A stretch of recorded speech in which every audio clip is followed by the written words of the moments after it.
Liberty.com, we're the best in the business. My name is Leslie Roberts. How may I help you today? Best in the business. I'd like to know what you're basing that off. Yeah, this is Mr. Mitchell, and I'm calling about my $350 bill that's supposed to be $60.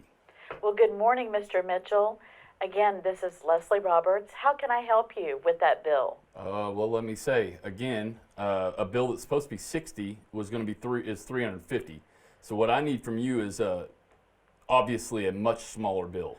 Let's back up just a minute, Mr. Mitchell. Can you give me your account number or your cell phone number? Yeah, but while we're backing up, why don't we back up that attitude a little bit and remember that I'm the customer. Mr. Mitchell, you are a very, very important customer to us. I know that you've been with us for several years now, and I want you to know that we very much value your business. So please know that I'm going to do everything I can to help you today. Let me first pull up your record.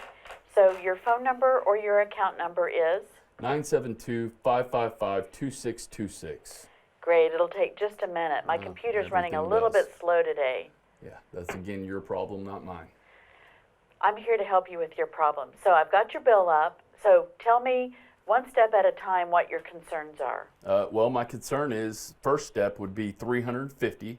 The next step would be 450 minutes. And lastly, what you're going to make that bill, because it's not going to be 350. Okay. Keeping in mind, I'm the customer, not you. And a valued customer at that. Let's first take the amount.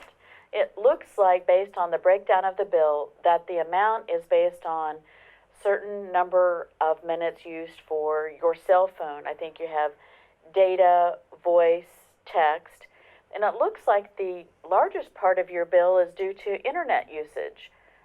Is that really what you're concerned about? You know, I'm not concerned with anything that you just said other than the price of that bill. You can give me the explanation of your services, and it doesn't matter to me. I don't care what you do. I care about a lower bill. So let's get there. Okay. Tell me whether or not you use the internet for that amount of time during that billing period. There's absolutely no way for me to know exactly what I use because I don't keep track, but I can tell you I maybe use the internet for a couple minutes per day. I'm older. I have no interest in the internet, so I know I didn't use 450 minutes. Is there someone else who has access to your phone? Would I be arguing with you if someone else had access to my phone? The answer is no. Okay. So how do you think that usage time accrued there? You know, we can sit here and ask all the stupid questions there is in the day, but at the end of the day, all I care about is what you're going to lower my bill to. Why don't we get to that? Mr. Mitchell, I can tell that you're very upset, and I understand that you're not accustomed to getting a bill of that amount, and I really want to help you. I need to understand what happened before I can make a proposal that would be something that can be approved, because I can't necessarily lower your bill for any reason. I have to have a reason that complies with our policy, and I'll have to go and get approval. So tell me how you think that number of minutes accrued for the internet. Well, you know what? Again, we can go through the scenarios of how, when, what, or whatever. I don't care. Here's the deal. You're either going to lower my bill or I'm leaving. You got that? All those years of service, gone. Fix this or I'm out of here. I'm sorry to hear that. And again, I understand you're frustrated, and I'm frustrated that I can't just grant your request immediately, but there are certain rules I have to follow. And in order to reduce that bill based on the number of minutes that are clearly recorded, I can't on my own reduce a bill of that size. So at this time, I'll have to tell you that I can't reduce it. So I need more information from you in order to possibly offer you something that you'll be happy to accept.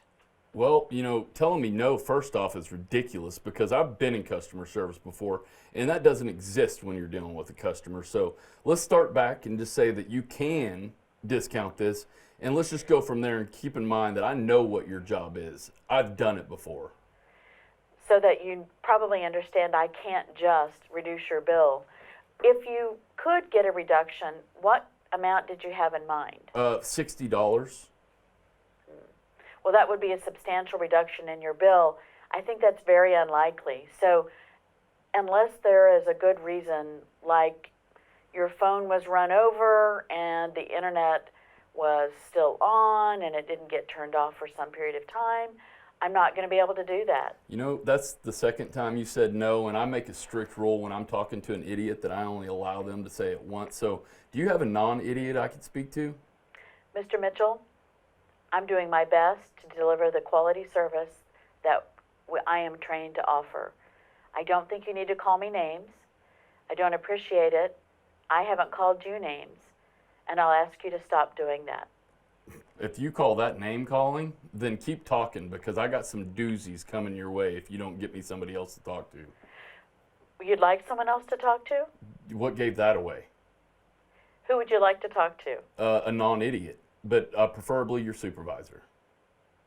I will be glad to get my supervisor. Can you hold for a few minutes? Why not? I've already done it for an hour. Okay. We'll be right back with you. Thank you for holding. Mm-hmm.